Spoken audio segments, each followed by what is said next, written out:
सुप्रभात बच्चों।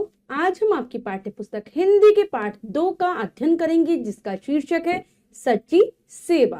तो चलिए पाठ को पढ़ते हैं और जानते हैं सच्ची सेवा क्या होती है और हमें किस प्रकार से लोगों की सेवा करनी चाहिए। तो पाठ को शुरू करते हैं। पाठ 2, सच्ची सेवा। प्रस्तुत पाठ के माध्यम से लेखक ने बताया है कि हमें सच्चे मन से लोगों की सेवा करनी चाहिए। तो लेखक हमें बताने का प्रयास कर रहे हैं कि हमें जब भी हम लोगों की मदद करें, सहायता करें, उनकी सेवा करें, तो हमारा मन साफ होना चाहिए, सच्चे मन से। ये नहीं कि हम बोझ समझकर उस कार्य को करें, उनकी सेवा किसी मजबूरी वश करें, ऐसा नहीं होना चाहिए। तो पाठ पढ़ते हैं। प्राचीन समय में एक राजा राज करता था। वह बहुत विलासी स्वभाव का था। तो ये बहुत पहले के समय की बात है। किसी राज्य में एक राजा राज करता था, लेकिन जो उसका स्वभाव था, जो उसकी आदत थी, वो विलासी थी। विलासी यानी कि बच्चों आराम तलब, हमेशा उसको आराम ही आराम पसंद था। उसे न तो किसी राजकाज की चिंता थी और न ही प्रजा के सुख दुख जानने की। तो उसे न तो अपने राज से मतलब था कि उसका राज कैसा चल रहा है, प्रजा सुखी है दुखी है, उसे किस बात की चिंता नहीं करता था। वो कभी भी प्रजा के बारे में जानने का प्रयास नहीं करता था। प्रजा की भलाई का कोई काम वह नहीं करता था। उसका सारा दिन अपने लिए सुख सुविधाओं की व्यवस्था कराने में बीत जाता था। उसका सबसे बड़ा काम आराम करना था। तो राजा को, जो राजा होता है, उसको क्या कार्य होता है कि वो जनता की भलाई के लिए कार्य करे, लेकिन वह ऐसा कुछ नहीं करता था।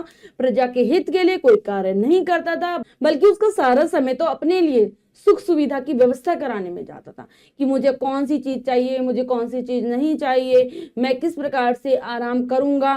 पूरा दिन वो केवल आराम करता रहता था। उसका यही सबसे बड़ा काम था। उसकी लापरवाही के कारण राज्य में प्रजा के साथ मनमाना व्यवहार किया जाता था। प्रजा कहीं और शिकायत भी नहीं कर सकती थी, उसकी इसी लापरवाही के कारण, क्योंकि वो प्रजा की तरफ बिल्कुल भी ध्यान नहीं देता था। जिस कारण क्या होता था, प्रजा भी दुखी रहते थे। जो उसके कर्मचारी थे वो सभी प्रजा के साथ जैसा वो चाहते थे वैसा व्यवहार करते थे। और जब राजा ही ऐसा हो तो प्रजा शिकायत करने के लिए कहाँ जाए। तो प्रजा शिकायत भी नहीं कर सकते थे कि उनके साथ क्या हो रहा है। एक दिन राजा शिकार खेलने निकला। वह बहुत देर तक जंगल में घूमता रहा। तो एक दिन की बात है, राजा शिकार खेलने के लिए जंगल में जाता है। तो वो शिकार के लिए बहुत देर तक जंगल में घूमता रहता है, लेकिन उसे कोई शिकार नहीं मिलता। लेकिन उसे कोई शिकार नहीं मिला। वह बहुत थक गया। प्यास के कारण उसका बुरा हाल था। बहुत देर तक जंगल में घूमते रहने के बाद भी उसे कोई शिकार नहीं मिलता।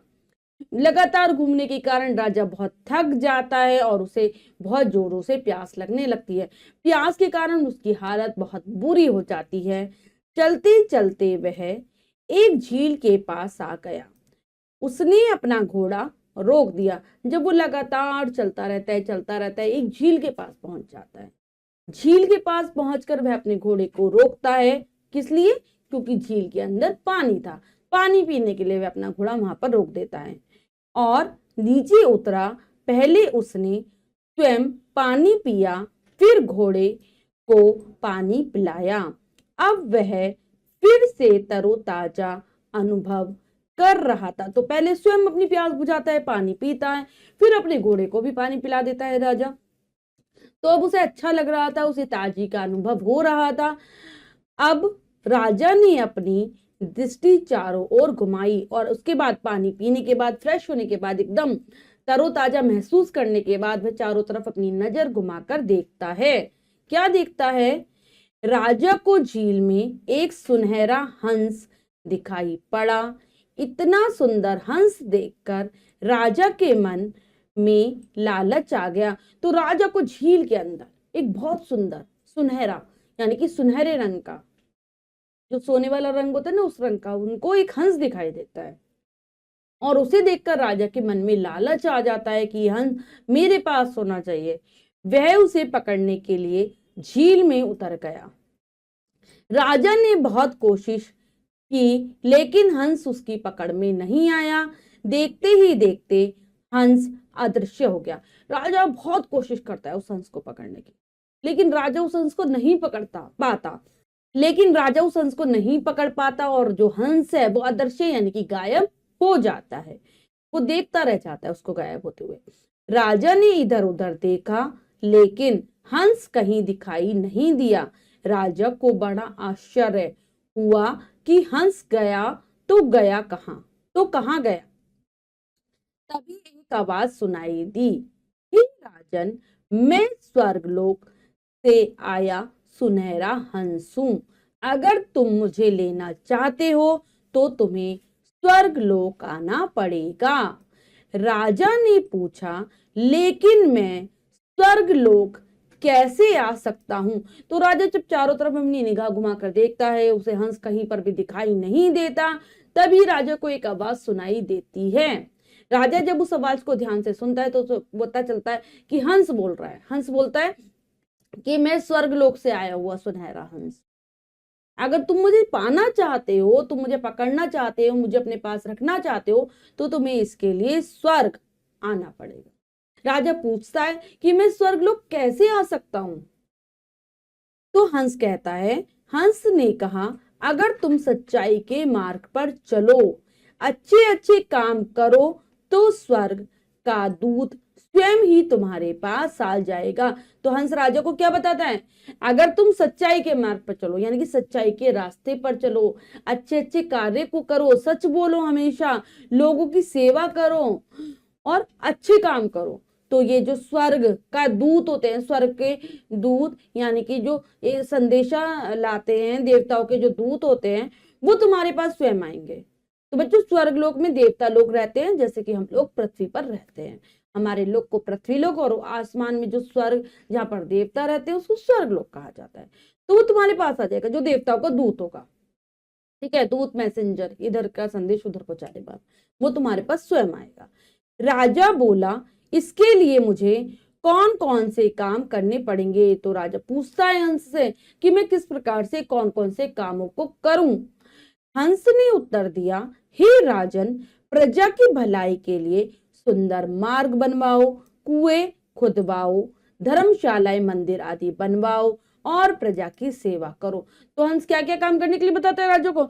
वो कहता है कि तुम प्रजा की भलाई के लिए, उनके हित करने के लिए काम करो, जैसे सुंदर रास्ते बनवाओ, कुएं खुदवाओ जिससे कि प्रजा आराम से पानी पी सके, धर्मशालाएं बनवाओ, ठीक है, धर्म के नाम पर धर्मशालाएं जहां पर लोग रह सके, यहाँ कर मंदिर बनवाओ, और अपनी जो प्रजा है, जो तुम्हारी जनता है राज्य में रहने वाली, उनकी सेवा का कार्य करो, उनकी मदद करो।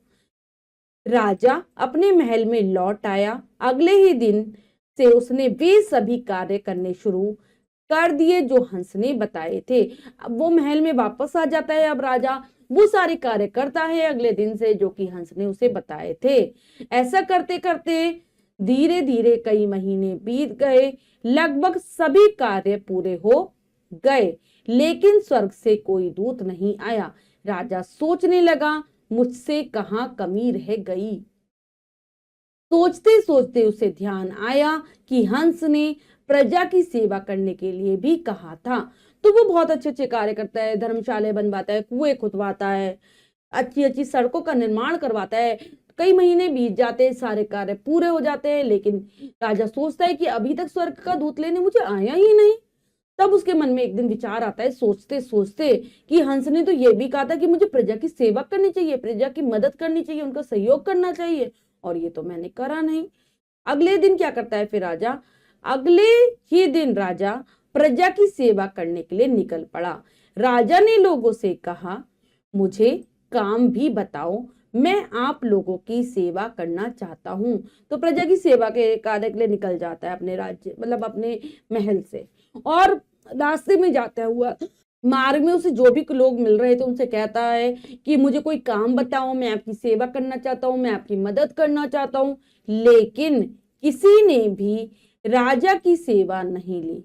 राजा ने समझा कि राजा होने के कारण लोग मुझसे डर रहे हैं, इसीलिए मुझे सेवा का अवसर नहीं दे रहे हैं। निराश होकर राजा महल में लौट आया, लेकिन राजा के बीच में राजा को कोई सेवा का मौका ही नहीं दे रहा था। कि अब तो ये सोच रहे हैं सब लोग, उससे डर रहे थे कि अभी तो ये हमारी सेवा कर रहा है और बाद में हमें दंड ना दे, इसलिए कोई उसकी सेवा नहीं कर लेता। तो राजा भी सोचता है कि शायद मुझे राजा समझकर ये मुझे अपनी सेवा का अवसर यानी कि मौका नहीं दे रहे हैं, और वह बहुत उदास हो जाता है और अपने महल में वापस आ जाता है। दूसरे दिन राजा ने साधारण आदमी का वेश धारण कर प्रजा की सेवा करने का निश्चय किया और साधारण वस्त्र पहनकर निकल पड़ा। अगले दिन राजा बहुत ही साधारण से, जैसे आम आदमी, ठीक है, आम मनुष्य वस्त्र धारण करते हैं, वो वैसे ही कपड़े पहनता है, प्रजा की सेवा करने के लिए निकल जाता है। रास्ते में उसे एक बूढ़ा आदमी दिखाई दिया जो बहुत धीरे धीरे चल रहा था। राजा उसके पास गया और बोला, बाबा जी आप वृद्ध हैं, आपको चलने में काफी कष्ट हो रहा है। तो रास्ते में राजा को एक बूढ़ा आदमी दिखाई देता है जो कि धीरे धीरे अपने मार्ग पर आगे बढ़ रहा होता है। राजा उस आदमी के पास जाता है और कहता है कि आप वृद्ध हैं, आप बूढ़े हैं, जिसके कारण आप बहुत धीरे धीरे चल रहे हैं और आपको चलने में भी कष्ट हो रहा है। कष्ट यानी कि परेशानी हो रही है। आप मेरे कंधे पर बैठ जाइए, आपको जहां जाना है मैं आपको वहां पहुंचा दूंगा। आप मेरे कंधे पर बैठ जाओ और जहां आप बोलोगे मैं आपको वहां पहुंचा दूंगा। इस बात को सुनकर बूढ़ा आदमी नाराज हो गया और बोला, एक और सेवक आ गया। आजकल हमारे महाराज भी लोगों से सेवा पूछते फिरते हैं। तो जैसे ही राजा ने उसको मदद करने के लिए कहा, इस बात से बूढ़ा आदमी गुस्सा हो जाता है। वो कहते हैं, ये और आ गया आदमी सेवा करने के लिए, और आजकल हमारे महाराज जी को भी पता नहीं क्या ही हो गया है, वो भी लोगों की सेवा करने के लिए पूछते रहते हैं, मतलब मदद करने के लिए पूछते रहते हैं। हमारे महाराज को भी क्या हो गया, उन्हें यह नहीं पता कि प्रजा की भलाई के काम सच्चे मन से करना ही सच्ची सेवा है। तू जा यहाँ से, मुझे तेरी सेवा नहीं चाहिए। तो कहते हैं कि राजा को तो इतना भी ज्ञान नहीं, वो पूछते रहते हैं लोगों से कि मैं आपकी मदद कर दूं, मैं आपकी मदद कर दूं, लेकिन उन्हें इतना तक नहीं पता कि प्रजा की भलाई के काम, यानी कि अगर तुम्हें जनता की मदद करनी है, सेवा करनी है, तो उसके लिए सच्चा मन होना आवश्यक है। ये नहीं कि आप ऊपरी तौर से दिखाओ कि हम सेवा कर दे, हम सेवा कर दे। जो करना है अपने मन से करो, सच्चे मन से करो, और तू चला जा यहाँ से, मुझे तेरी सेवा नहीं चाहिए, मुझे तेरी मदद नहीं चाहिए। बूढ़े आदमी की बात सुनकर राजा की आंखें खुल गई। उस दिन से वह सच्चे मन से प्रजा की भलाई के कामों में लग गया।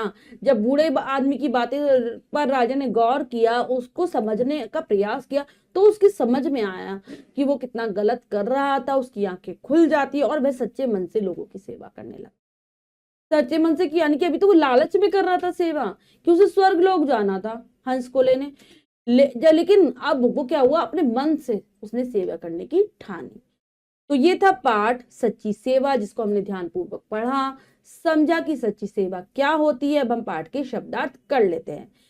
विलासी, आराम तलब, स्वभाव आदत, हाल दशा, आदर्श गायब, दूत, दूत किसको कहेंगे, संदेश वाहक, मार्ग रास्ता, सुनहरा सोने के रंग का, निराश जिसे आशा न रही हो, वृद्ध बूढ़ा, अवसर मौका, कष्ट पीड़ा या परेशानी। तो बच्चों ये है पाठ के शब्दार्थ, इन्हें आप अच्छे से याद करेंगे। अब हम पाठ का अभ्यास कर लेते हैं। लिखिए में से पहला प्रश्न पढ़ते हैं, करने का प्रयास करते हैं। सही विकल्प पर सही का निशान लगाइए। प्रश्न में 3 विकल्प हैं, 2 विकल्प गलत हैं, 1 विकल्प सही है। हमें सही विकल्प को चुनना है, सही का निशान लगा देना है। करते हैं। राजा किसकी सुख सुविधाओं की व्यवस्था में लगा रहता था? तो किसकी सुख सुविधाओं की व्यवस्था में लगता था राजा? स्वयं की, प्रजा की, रानी की। तो वो हमेशा स्वयं की सुख सुविधाओं की व्यवस्था में लगा रहता था। तो लगाएंगे स्वयं की, ए विकल्प सही है। नेक्स्ट है, राजा के व्यवहार से जनता बहुत थी सुखी, दुखी, संतुष्ट। तो जनता बहुत ही दुखी थी, बी विकल्प सही है। राजा बहुत था विलासी, दयालु, क्रूर। तो राजा बहुत ही विलासी था। झील में राजा ने देखा, तो झील में राजा ने देखा था काला कौआ, सुनहरा हंस, सुनहरा घोड़ा। तो राजा देखता है एक सुनहरे हंस को। अगले दिन राजा निकल पड़ा सेवा करने, लड़ने, सभा करने। तो अगले दिन राजा सेवा करने के लिए निकल जाता है। नीचे दिए गए शब्दों से रिक्त स्थान भरिए। तो बच्चों यहाँ पर वाक्य अधूरे हैं, उचित शब्दों से हमें उन्हें पूरा करना है, करते हैं। रिक्त स्थान के कारण उसका बुरा हाल था। तो आ जाएगा प्यास, प्यास के कारण बुरा हाल था। उसका सबसे बड़ा काम रिक्त स्थान करना था। तो उसका सबसे बड़ा काम आराम करना था। प्रजा कहीं और रिक्त स्थान भी नहीं कर सकती थी। तो प्रजा कहीं और क्या आ जाएगा, शिकायत। प्रजा कहीं और शिकायत भी नहीं कर सकते थे। देखते देखते हंस रिक्त स्थान हो गया। तो देखते देखते हंस अदृश्य हो गया। वह सच्चे मन से प्रजा की रिक्त स्थान के कामों में लग गया। तो आ जाएगा सेवा। नेक्स्ट है किसने कहा। तो बच्चों यहाँ पर कुछ वाक्य है, हमने बताना है कि ये वाक्य किसके द्वारा कहे गए हैं। करते हैं। मैं आप लोगों की सेवा करना चाहता हूं, ये कहा था किसने, राजा ने। आप मेरे कंधे पर बैठ जाइए, ये भी राजा ने कहा वृद्ध से, बूढ़े व्यक्ति से। मैं स्वर्ग लोक से आया सुनहरा हंस हूं, तो ये कहा था किसने, ये कहा था हंस ने। मैं स्वर्ग लोक कैसे आ सकता हूं, ये कहा राजा ने। प्रजा की भलाई के काम सच्चे मन से करना ही सच्ची सेवा है। तो ये कहा था बूढ़े, बूढ़े किसने कहा था, बूढ़े आदमी ने।